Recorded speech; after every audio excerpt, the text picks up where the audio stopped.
is it's a big mistake to give an authoritarian regime coercive power over your economy. The bigger coup for the Chinese Communist Party, if TikTok is permitted to continue operating in the United States, and if WeChat and other Chinese platforms are allowed to continue to operate, is that it gives the Chinese Communist Party the ability to manipulate our social discourse. I'd like to call this hearing to order. New legislation to ban TikTok moves through the U.S. Congress as lawmakers accuse the Chinese social media app of threatening U.S. national security, while civil liberties activists warn the move could violate the constitutional rights of Americans.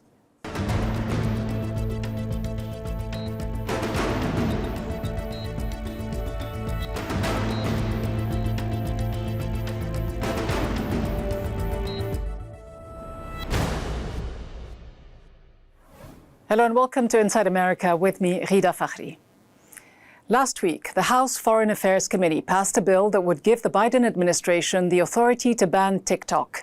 The chair of the Congressional Committee called the Chinese social media app used by over 100 million Americans, including 2/3 of American teenagers, quote, a security threat, saying it allows the Chinese Communist Party to, quote, manipulate and monitor its users while it gobbles up Americans' data to be used for their malign activities by allowing the transfer of sensitive personal data. The Senate Intelligence Committee, meanwhile, will hold a hearing this week to consider new legislation that would ban TikTok and other foreign-owned tech companies and social media platforms deemed a national security risk. We have concerns about the app. And that's why we have called on Congress to act, and including, and I mentioned earlier, just moments ago, including how China is trying to collect the privacy of Americans in a way that can present national security risks. For now, the Biden administration has given federal employees 30 days to delete TikTok from government-issued devices. Similar moves were taken by Canada and some European governments and institutions. The Chinese government accused the United States of abusing state power and overstretching the concept of national security. 美国作为世界头号大国，竟然如此惧怕一款青年人喜欢的应用软件，未免太不自信了。 我们坚决反对美方泛化国家安全概念、滥用国家力量、无理打压别国企业的错误做法。美国政府应当切实尊重市场经济和公平竞争原则，停止无理打压有关企业，为各国企业在美国的投资经营提供开放、公平、非歧视的环境。 But should Americans be concerned about the possibility of TikTok sharing their personal data with the Chinese government? The FBI has warned about the, quote, dangers to America's national security, saying that TikTok could be used for espionage operations. But is national security the main concern, or are other political factors at play? Joining me now to discuss this is retired Colonel John Mills, former Director of Cybersecurity at the Defense Department. Colonel Mills, the Republican chair of the House Foreign Affairs Committee, said last week in a session debating whether or not to ban TikTok, he said, quote, make no mistake, TikTok is a national security threat. The question is, though, on the face of it, it makes for an unlikely threat to national security. Is it a national security threat? And if so, why? Well, thank you, Ghida. Well, yes, it's essentially any Chinese company to begin with is essentially at this point in time has to be looked at as an extension of the state apparatus of the Chinese Communist Party. It is just whimsical and foolish not to look at it like that. And this is essentially data collection on a mass scale. It's both data collection and it's also psychological operations manipulation of the audience. It's no wonder that China limits their own viewership of their own children and youth to TikTok. So it would be prudent for us to do the same. Hold on, but you do the same, don't you? I mean, what is true of TikTok can also be said of every other social media app here in the United States. All of them collect data on their users, don't they? Yeah, but they are not extensions of the state intelligence apparatus like TikTok is. But there's no evidence. Hold on, though, Colonel. Well, there's no evidence to support this view. I mean, it's conjecture, isn't it? That's the inference. No, but is there solid evidence that suggests that there is that tight relationship between the app and the government? Just the absence of evidence in open circles is not evidence. So you have to look at really how they behave, how they interact, and Chinese state law. We don't have an equivalency of in America connecting social media to the government. Yes, we do have a spy problem on some in some cases inside of America, but this is not forward-facing. Would China allow the same projection of American social media into their country? No, and they don't allow it. Colonel, you know that all these companies collect metadata and data on all of us that can be misused. All major powers spy, and they seek that data. It's a pot of honey, isn't it? The Chinese, the Russians, the Americans, they all want it, don't they? Again, the American social medias are not a formal extension of their state intelligence apparatus. There is obviously misuse, but the Twitter files, it was Mudge Zatko who also revealed that Twitter had active spies from China, and Twitter didn't care about it before Elon Musk. But they make no bones about it. Just because you do not see the reams of voluminous court-level data, this is not the world of courts. This is the world of intelligence and spycraft. And to just say we don't have evidence, therefore it's safe, is really whistling in the wind. But going after TikTok sounds very selective, doesn't it? Because everything you've said sounds quite familiar, doesn't it? I mean, you have likened TikTok to, quote, one tentacle of the CCP, saying it essentially established a twin of every one of us. But we know that other apps have been collecting and selling consumers' information to third parties. They've been doing it for years, whether it's Instagram, whether it's Facebook, you name it. Yeah, there's a difference between commercialization of data and intelligence use of data. Distinct difference for the practitioner, and that is not an apples to apples comparison. They are doing it for commercialization and for the feeding of their big data and big data analytics inside the Ministry of State Security. And again, everything is state-owned in China. It is an extension, make no bones about it. It is formally by Chinese law an extension and part of their influence operations. Is there sufficient reason to suspect or even believe that TikTok is manipulating content and using it for influence operations, as the FBI has suggested and alleged? Yeah, again, I just point back to if they're limiting their access of their youth to this, why in the world should we not limit access to it also? They know it's a harmful, and now mixed with their fentanyl, which they're sneaking across the southern border. Actually, 100% of the formulary components of fentanyl come from China. Now they're being made in northern Mexico. Now they're coming across an unsecure southern border. That's the pill form of fentanyl. TikTok is the digital form of fentanyl. They know it's harmful. They limit their own children's access to it. Yeah, I think we're going to take them up on that, and we're going to do the same thing. But again, it sounds like taking up China on every conceivable issue. And it sounds like the U.S. going after China to target its rising influence more than anything else. Because you look at the China hawks in the U.S. Congress, they are pushing the ban while lawmakers here in the U.S. continue to allow American companies to scoop up data and share it with, or even sell the data to third parties. I mean, potentially even the Chinese Ghida, government. That's the irony here, isn't it? We've revisited this question several times. But isn't that the irony, though? No, there's no irony. There's a total separate from commercial misuse, from intelligence misuse. This is an extension. There's no reciprocity, no equivalency. They would not allow any other country to behave the same way that they operate overseas. So I'm sorry. Once there's some transparency and visibility on the CCP part, might look at this a little bit differently. I work behind the veil, not even close, and it's just utter ignorance and naivete to just say, absence of evidence. I'm sorry. This is not courtroom. This is the world of intelligence operations and nation states struggling with each other. So don't even try to compare it to a courtroom. Would you agree, though, that the issues, the concerns within cybersecurity and concerns about espionage are nothing new, and it's not just about the Chinese? Would you agree that your problem goes way beyond TikTok? Yeah, you're saying everybody does it, so it's okay. No, you just can't. That's a very simplistic view of the world. Nobody else is weaponizing it to this extent and commingling. And again, if you're a Chinese company, you are owned by. That's part of the Chinese constitution, or what they call a constitution. That's part of it. They are de facto 51% owned by the CCP and directed by the CCP.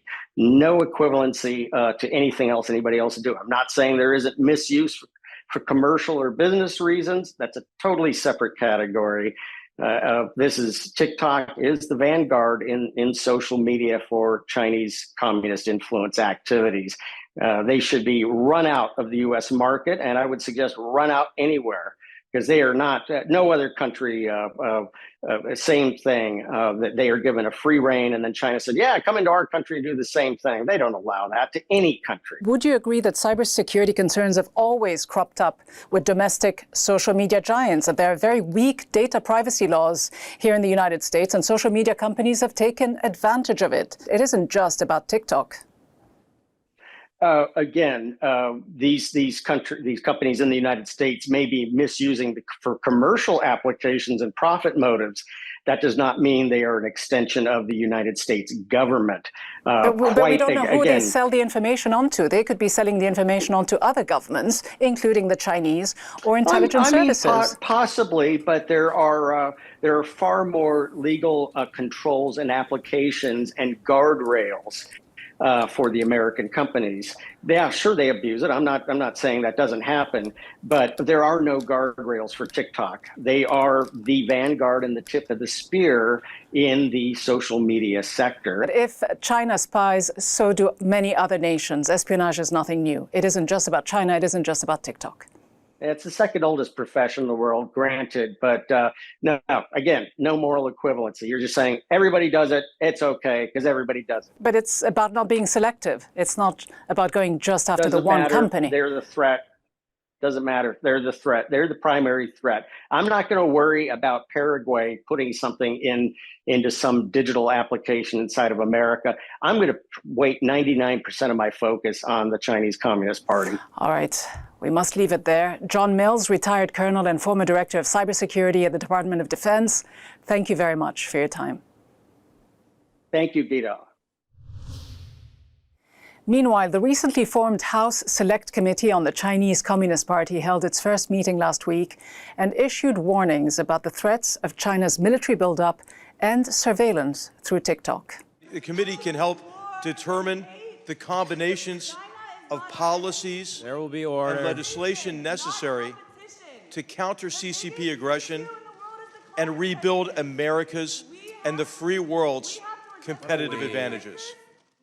Joe McMaster, why don't you pause for a second? You'll be given additional time, and we'll take care of this. China's foreign ministry released its own assessment of U.S. policy, describing Washington as, quote, a hegemonic, bullying, and abusive force in international relations. Congress is set to hear from the CEO of TikTok later this month about the company's data-sharing relationship with the Chinese government.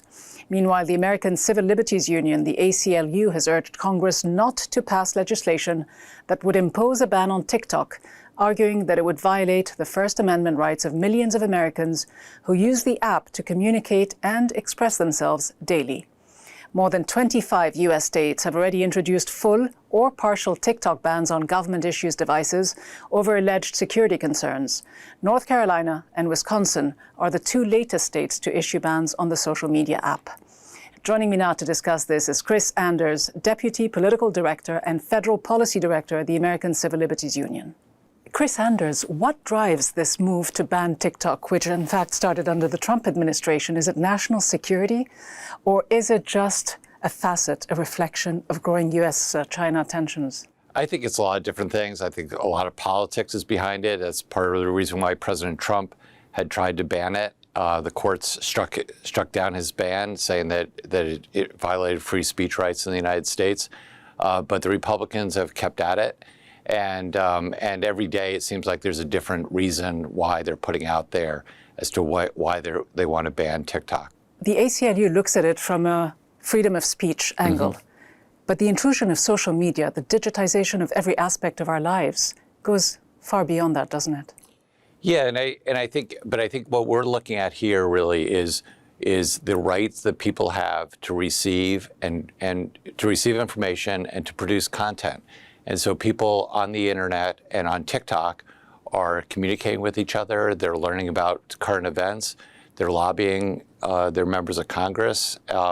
They're sharing their perspectives, and they're also watching stupid videos on cooking tips, on makeup tips, all the kinds of things that people do with TikTok and rely on in their regular lives. And it's not just TikTok, whether it's TikTok or other platforms.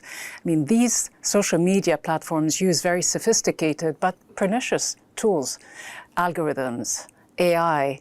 So when you look at their business models, they all rely on data harvesting, and data is power, and power is money. And we know that TikTok is used by 1 billion people worldwide, and its revenue is about $10 billion. Yeah, and this is really the business model that a lot of these apps have been using, a lot of these different platforms. What we're concerned about here, though, is really going after one platform and trying to shut down one platform, a platform that over 100 million Americans use on a daily basis and rely on sometimes for their information, for their news. It's their way that they're communicating with others. Are you concerned, though, that not more members of Congress have actually raised concerns about free speech, that not more members of Congress have stood up for the First Amendment? I suppose going after a Chinese-owned company is an easy target. Yeah. Now, when this bill was actually marked up in committee last week, which is really the first step in legislation moving, all of the Democrats on the committee voted against it. And they all voted against it largely because of concerns about free speech and the rights that Americans should have to be able to receive information and communicate information over this app.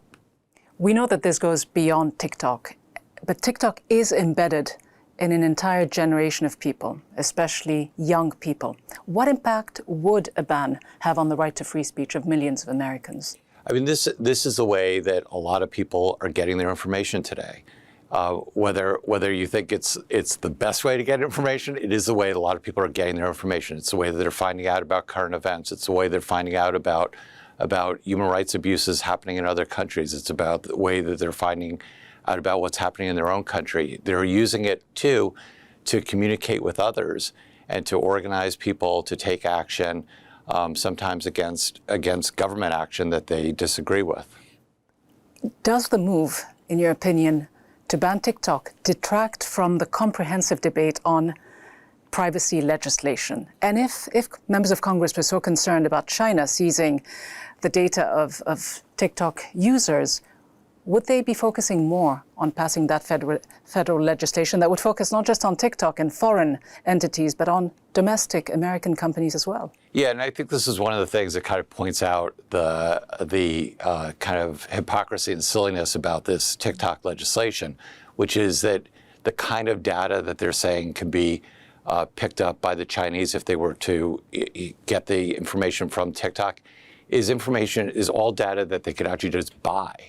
Right? All this data is actually for sale from data brokers in the United States, available to anyone with some cash to spend. And they can sell it on to third parties, including governments, including the Chinese government. that's right. And so that's why this really isn't resolving a problem. This is why it seems to me that it's more of like a political stunt. But it's a political stunt with real consequences for people's ability to get information, to be part of the civic life of this country. Because for TikTok, it might be viewed by some people as kind of a fun, silly app, but for lots of Americans, this is their way of engaging with the world. And as you say, TikTok does it, and every other social media company does it too. They prey on all of us.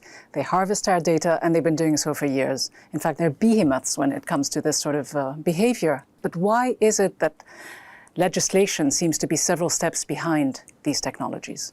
Well, for one thing, it's hard to legislate in this area. There's a lot of different moving parts, and the technology changes too. But then there also are companies that are very, very heavily invested in keeping this business model going, and so getting legislation that is actually meaningful privacy and that actually can be responsive to change in technology is a real challenge. And the frightening reality is that we all live today in a state of surveillance, don't we? That's right. I mean, either through private companies, right, and sometimes through governments as well. These platforms today shape our lives, don't they? What we think, how we consume. They are the ultimate thought control tool. I mean, they seemingly represent a danger to each one of us, to society, not just TikTok. What is the long-term process here? What's the end game? So I think part of it is people exercising control over, to the extent that they can and want to, over the information that they're getting. And so, even in TikTok, the algorithms are very sophisticated, right? But you also have the ability as a user to make some decisions like, is this the road I want to go down? Is this the rabbit hole I want to go deeper and deeper in, or is it not? And do I want to instead go down this other route and explore this area? And there is a real development in a positive way.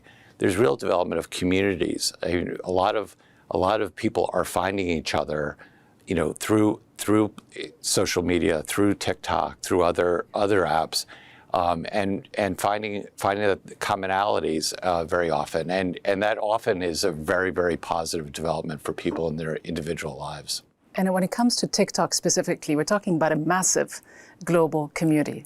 It is, yeah. How is the TikTok world reacting to this? Because I know the ACLU started an online petition to get people to sign on to try to dissuade lawmakers from pushing ahead with this ban. Yeah, so the American Civil Liberties Union has a TikTok account ourselves. When we went out and told this story through TikTok, it was our #1 TikTok video in history for our organization.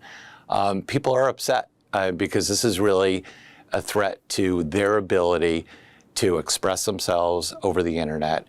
And it's a threat to their ability to receive information, from their friends, from people across the city, from people across the world. But how vocal are they? Will it make a difference? They can take action. So we are linking for the ACLU with our TikTok account. We're linking people to telephone numbers for members of Congress and giving them advice on how they can reach out to the members of Congress to say, no, you can't ban TikTok. Will the White House back down given the stakes that are involved here? Because this is ultimately, isn't it, about the relationship between the United States and China? I think what's actually going on kind of behind the scenes is there are discussions that have been going on for quite a while now between the United States government and TikTok on trying to find a solution where there be American control, American companies controlling the data or outright owning the TikTok subsidiary in the United States as a way to resolve this question. A lot of this sounds like it'll boil down to who ends up controlling what. For now, though, Christopher Anders of the ACLU, thank you so much for coming in. The growing chorus of American officials and lawmakers vowing to ban TikTok in the United States is being met with an equally growing chorus of civil liberties and digital rights groups who oppose a ban on the social media app, arguing it would violate the First Amendment rights of Americans and infringe on free speech.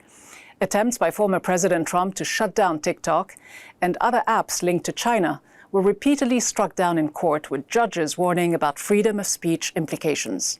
The claim that TikTok represents grave security risks, which was advanced by Republicans on the House Foreign Affairs Committee last week, was met with skepticism by freedom of speech activists whose argument is, if the aim of a TikTok ban is to protect Americans from Chinese government surveillance, then federal privacy rules should be implemented to shield users from surveillance by any company and any government. They advocate strong privacy and antitrust laws to break up and rein in companies harvesting and monetizing people's data. And so, in short, while the US decries state censorship by China and other countries, banning TikTok would deprive millions of Americans of an information-sharing platform, a form of censorship. The dire reality is that whether it is TikTok, Twitter, or Facebook, Chinese, Russian, or American, these social media platforms are all harvesting metadata on each one of us, and through their sophisticated algorithms, feeding us with data and information. One can only assume that this is pure gold for any government and their intelligence services. As Gina Raimondo, the US Commerce Secretary, recently noted, quote, "Passing a law to ban a single company is not the way to deal with this issue. This is America."